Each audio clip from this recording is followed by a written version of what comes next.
Stuff with John. Welcome to another Guitar Stuff with John. I'm John. We are here in sunny Canada, as we usually are. This is my home place, my birthplace, my workplace. For those of you who watch these videos and sometimes get confused about where I am in Canada, Nova Scotia, and that's important today for today's video. I talk about this man all the time, and it's almost, sometimes I feel like it must sound like a broken record to a lot of people. And I've been questioned about whether or not they pay me to do this. They do not. So I'm going to tell you a little story. All my life, I've made a living playing the guitar. That's and it's beyond that. It isn't about even making a living. My mandate, personal mandate, was to play like my heroes, like Doc Watson, Chet Atkins, Django Reinhardt, Tony Rice, Dan Crary, a host of others, Norman Blake. I mean, it's more than a job. It's way more than a job. And over my whole life, I'm 52 years old now, and I started in this business when I was 13. So next year will be 40 years of touring, literally. 200-300 days a year on the road, my entire life, right up until the pandemic happened. And all through those years, my one desire as a guitar player was to find instruments that had all of my preferences in one package. So I'm going to mention some companies here that have inspired me beyond belief. The first one, of course, was Gallagher. Because of Doc Watson, I heard those guitars and they became a touchstone of tone and looks and playability. And thankfully, I own one now, and I know the people who build them, and it's been a very enriching relationship, spiritually. And then the next company that came into my life was Yamaha. When I started to see and play the handmade guitars that came out of Hamamatsu. My brother bought one in 1971, and the list, it just went on from there. Every time I had one of those instruments in my hand, I felt that I had the closest thing to my perfection, right, that I could find. And then recently been blessed to have been taken in by the guys at Yeri, who also build guitars that when I hold one and play it, it's not a guitar. It's an extension of myself, right? All of those companies influenced me and inspired me down through the years. I'm going to tell you a story, and I've told it before on here in another video, I'm sure, but about 5 or 6 years ago, I ran into a builder, not himself, but his guitar, that completely altered my idea of what a guitar could even be. And it's something that's so difficult to put your finger on. And after playing his instruments for a little while and then getting to meet him and become a close friend with this man is one of the nicest human beings that I have ever encountered in this business. Robin Boucher just continues to build instruments that there's no way that I can put anything else up against them. They are the best guitars being made in the world right now, in my opinion. And the reason I have that opinion isn't necessarily about price or build or materials or any of those things. It's because Robin's heart is in every instrument, and you can feel it. You can hear it. You can smell it. You can pick the guitar up and you smell the shop and the place where he is doing this with these 8 or 9, 10 people that are working with him in that shop. You smell and feel and hear the process that they go through, and it is not a process of technology. It's a process of turning a living piece of wood of different species into something that turns the music inside the player into something alive. And it's an art form unheard of, really, for many years now, that the companies put that much effort. There's very few of them, but they do exist. But in my opinion, Robin Boucher has achieved things that I don't think any other builder has to this point.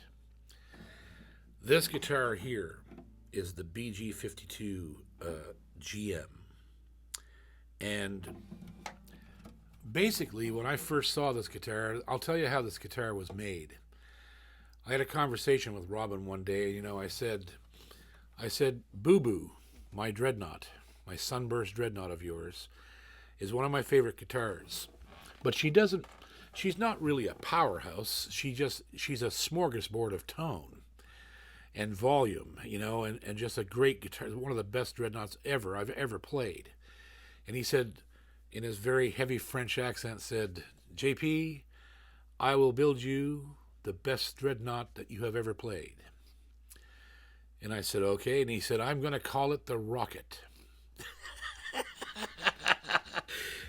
And I said, okay, builder. And that was quite a while ago, over a year. And then suddenly one day, without any warning, the UPS truck pulled up in the yard here about a month ago and dropped this guitar off. And I'm going to tell you something. This is the best Dreadnought I've ever played. And I'm going to just show you why. You can hear it here. I'm going to play it for you through this Aston Origin mic. There's no EQ on it. There's no nothing. It's just in the room. And check this out.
I don't know. I got no words. There's no words, right? There's just no words. The only thing I can compare this to is if you were able to hold a grand piano in your lap. That's what this guitar is like. It's so powerful and clean and no mud. The voice of the instrument is just unbelievable. So much color, so much life in everything that you play on it. And the neck is to die for. Let's take a close look at it. I mean, I've showed you these guitars up close before, but let's take a look at it anyway, just for fun. So here we start at the headstock with the bluegrass style squared off headstock that he does on these bluegrass model guitars, and it has the silver open back tuners, machine heads, bone nut, and the nut on this guitar, on this particular guitar, is 1 3/4, not 1 11/16. He put the 3/4 nut because that's my preference of neck width. I like a wider neck, so that's why that's there. And so down the neck we go to these very subtle, almost pinhead fret markers done in abalone. And then we get down to the 12th fret and find his signature B. And then we look at the body of this guitar, and it's incredible. It's torrefied Adirondack. Robin was the very first guitar builder in the world to torrefy Adirondack. The reason being is that torrefaction is very dangerous to wood. You can burn up a piece of, incredibly expensive wood, and Robin perfected his technique to remove the lignin from Adirondack, and so he comes out with these just incredible tops. The top in this setting here actually looks a lot lighter than it does in person because it's lit by daylight. And there we have our internal sticker, the Bluegrass Goose, BG52 GM, hand carved bridge, bone saddle, ebony pins with abalone dots, herringbone around the outside of the body, and bound in koa. Just incredible, incredible. And this gorgeous East Indian rosewood. Robin always knows how to just pick out the best pairs. This wood is so nice. The grain is tight. Look how they chose where, they choose where it's cut to create a pattern. And you see at the bottom how the grain curves in towards the center at the bottom. It's just so well made, so well thought out, And of course the neck is mahogany, stained the same color as the body. That's another Robinism. And back up to our machine heads, which is the open back, I believe they're Waverly tuners, nickel.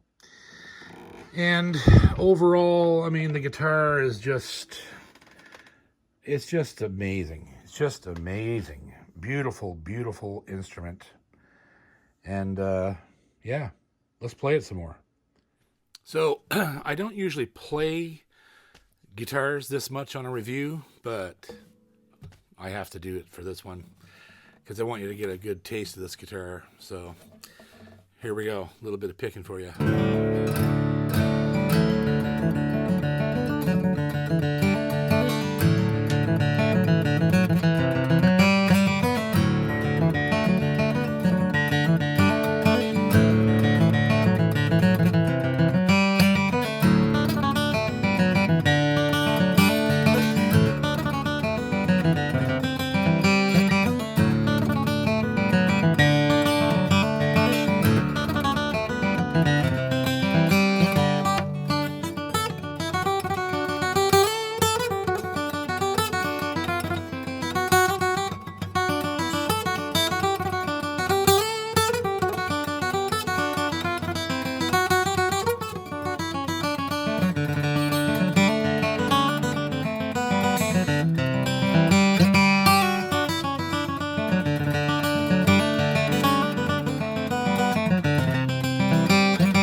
So I'm going to do one more little thing for you, and I don't usually do these things either, but I had to show you this because one of the wicked things about Robin's guitars is that capos have no effect on them.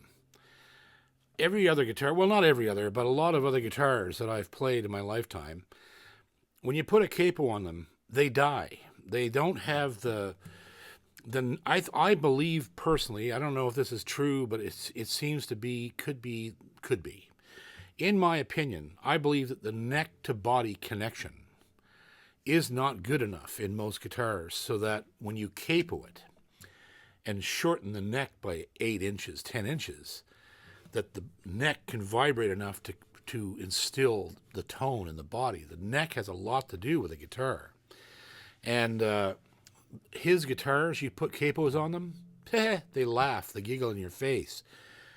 And I got this thing tuned to drop C. So the E is a low C now. A is down to G, then everything else is normal. That in itself also usually throws most guitars for a loop. They don't like it, and they cack, they do all kinds of weird things, tone changes. But listen to this thing. With a capo on the 5th fret, it just doesn't care. It still has the same characteristics as it did without the capo. It's just absolutely amazing.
I'll tell you what.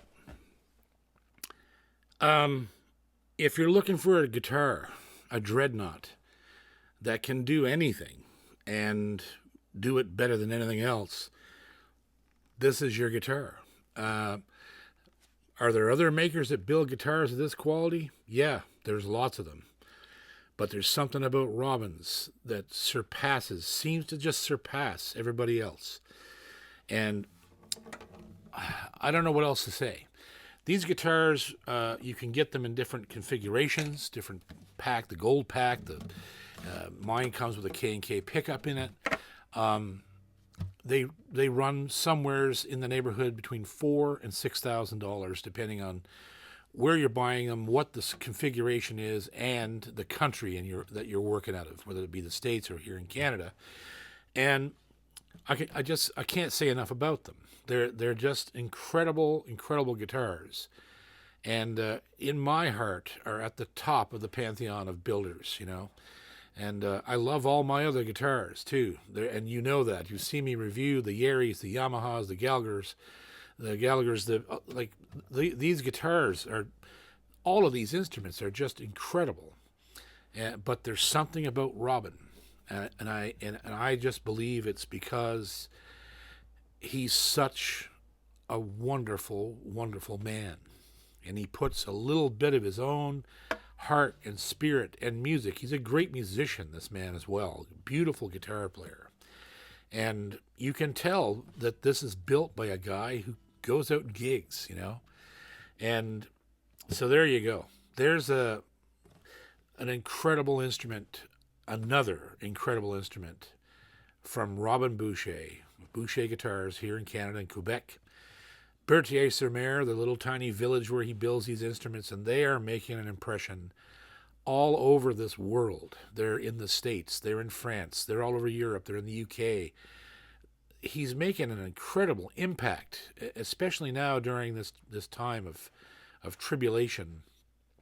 His output is growing even stronger, and we need it. We need all builders to pick up their chisels and their saws and their shapers and their molds and their recipes and build great guitars like this one.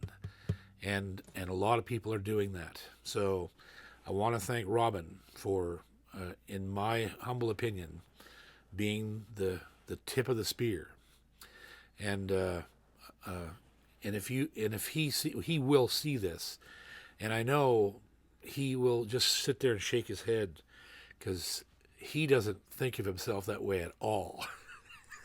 He'll be so embarrassed by the things that I'm saying that, but that's him, and that's why I love him and love these guitars and the folks that work there.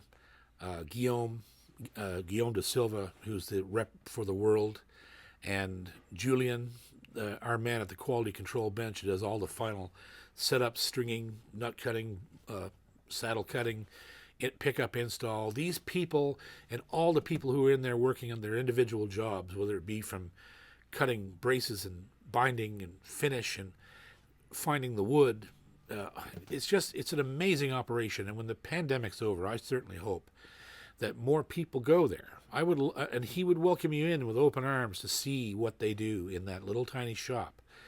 And I just can't say enough, and I'm so proud that Robin is a Canadian and a French Canadian on top of that, a good Quebecois man.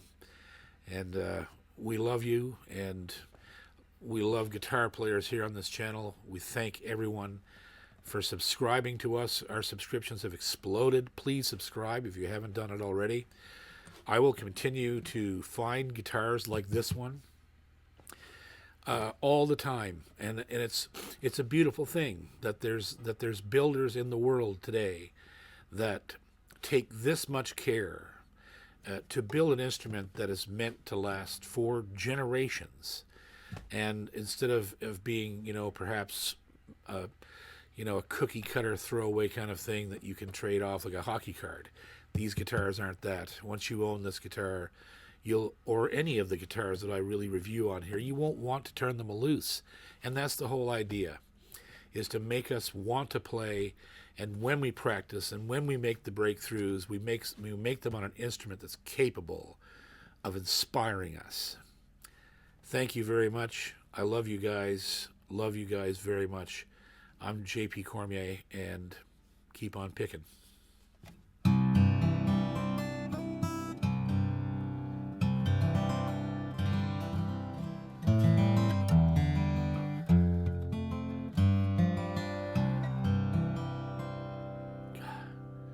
That was just my thumb.